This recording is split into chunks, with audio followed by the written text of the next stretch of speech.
Éternel puissant, un roi majestueux, oh Dieu tu es infiniment grand, éternel puissant, un roi majestueux. Bonjour et bienvenue à toi qui as ouvert cette vidéo pour passer quelques instants avec l'AUP, l'Aumônerie universitaire protestante à Strasbourg. Une vidéo aujourd'hui sur le thème de l'Église perdue et retrouvée. Elle a été préparée avec l'aide de deux étudiants, Tiavina et Rosner. Et dès maintenant, j'aimerais t'inviter à ouvrir un peu plus ton cœur en te mettant à l'écoute du chant que va interpréter Tiavina, He Reigns.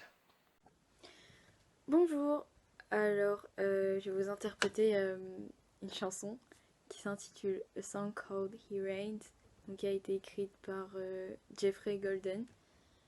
Et cette chanson elle incite justement à chercher le Seigneur, louer le Seigneur dans toutes ces circonstances, même à travers les épreuves difficiles. Et voilà, je vais commencer.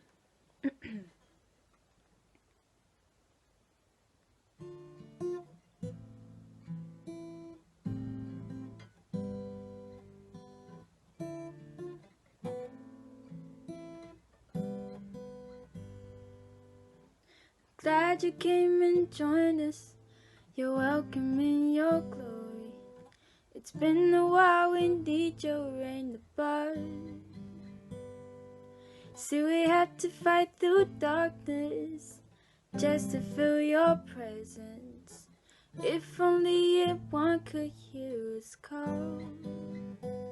Oh, what a tragedy when we forget to see the promise he's been with us through it all.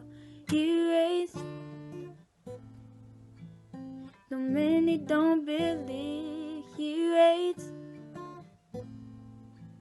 every nation too will see.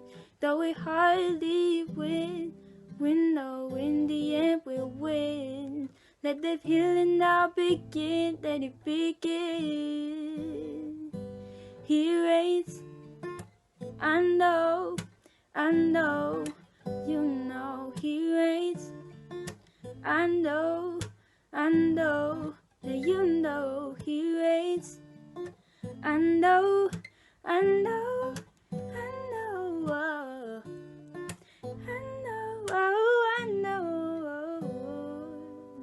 I'm glad you came and joined us. You're welcome in your glory. It's been a while, we need your rain above. See, we had to fight through darkness just to feel your presence. If only one could hear us call.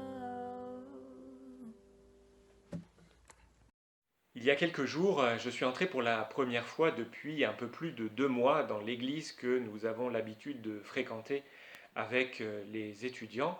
Une église dont j'avais un peu perdu le chemin puisqu'elle est fermée encore actuellement. L'accès en est interdit. Ça fait drôle parce que cette église est très grande et qu'on ne peut pas la rater. Et ça fait drôle aussi, surtout en Alsace, parce que l'église habituellement, y est vraiment au milieu du village ou de la ville. Et en même temps, je m'aperçois aujourd'hui que cette église que j'ai un petit peu perdue physiquement, je l'ai aussi retrouvée. J'ai retrouvé en elle quelque chose de plus vital, de plus essentiel. Nous parlons aujourd'hui d'une église qui se cherche et qui se trouve. Alors nous allons jeter là-dessus un regard, un éclairage des Écritures, du Nouveau Testament dans la Bible, à travers un texte tiré de la lettre aux Éphésiens, une des lettres attribuées à l'apôtre Paul. C'est à toi, Rosner. Voilà pourquoi vous n'êtes plus des étrangers ou des résidents temporaires. Vous êtes concitoyens des membres du peuple de Dieu. Vous faites partie de la famille de Dieu. Dieu vous a intégré à l'édifice qu'il construit sur le fondement que sont les apôtres, ses prophètes, et dont Jésus-Christ lui-même est la pierre principale. En lui, toute la construction s'élève, bien coordonnée, afin d'être un temple saint dans le Seigneur. Et unis au Christ, vous avez été intégrés ensemble à cette construction pour former une demeure où Dieu habite par l'Esprit. Je ne vais pas faire un long commentaire de ce passage qui est sans aucun doute l'un des plus parlants, l'un des plus beaux du Nouveau Testament sur l'Église, mais j'aimerais attirer ton attention sur 2 points. Le premier, c'est que le texte s'adresse à des personnes qui sont présentées comme des étrangers et des exilés, présentés symboliquement, puisqu'il faut bien comprendre que l'apôtre parle depuis son point de vue, le point de vue d'un juif qui fait partie du peuple de l'Alliance, ce peuple qui peut légitimement se réclamer des prophètes et de Dieu, qui sont aussi nommés dans le texte. Le fait d'être étranger ou exilé, on le sait, n'est pas seulement un symbole, et cela doit nous rendre attentifs à la situation de ces millions de personnes qui, aujourd'hui, comme une réalité, vivent l'exil ou vivent le fait d'être étrangers dans un pays qui n'est pas le leur. Ce que j'apprends ici de l'Église, c'est que en chercher le chemin n'est pas une tare, c'est même peut-être une condition importante pour la trouver véritablement, cette Église qui est fondée sur une parole vivante, sur le Christ qui est parole vivante de Dieu. Et contrairement à une vision commune qui voudrait que l'Église soit une institution plus ou moins puissante, plus ou moins influente, ce qu'elle est parfois, nous découvrons ici une réalité qui se cherche. Et même si elle s'appuie sur des choses qui ne passent pas, qui demeurent dans le temps, elle continue sans cesse à se réinventer. La deuxième chose importante de ce texte, c'est, tu l'as bien entendu, qu'il est question d'édifice. Mais cet édifice n'est pas celui qu'on croit a priori.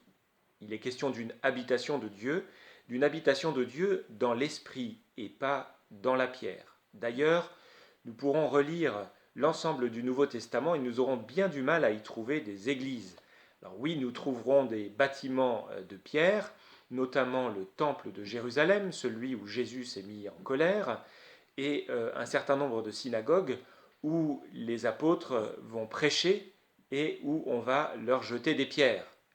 Sinon, on y trouvera surtout des maisons, là où les gens vivent, là où l'Esprit de Dieu agit dans les relations, dans l'utilisation des biens qui sont confiés, dans le respect et dans l'amour entre les générations, à l'intérieur des murs, l'amour et le respect entre les hommes et les femmes, dans les célébrations quotidiennes autour de la parole de Dieu. Voilà là où se construit véritablement l'Église.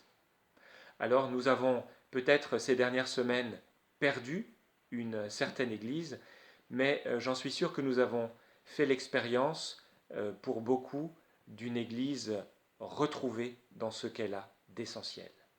Et ce chemin, évidemment, nous sommes invités à le poursuivre. Je voudrais maintenant t'inviter, quelle que soit la distance qu'il y a entre toi et l'Église, t'inviter à t'approcher de celui qui en est le centre, à t'approcher dans la prière du Christ. Seigneur, tes chemins ne sont pas nos chemins. Tu sais combien de fois nous nous sommes égarés. Tu sais aussi combien nous désirons pouvoir habiter une maison spirituelle où nous nous sentirons bien, chez nous, accueillis, aimés.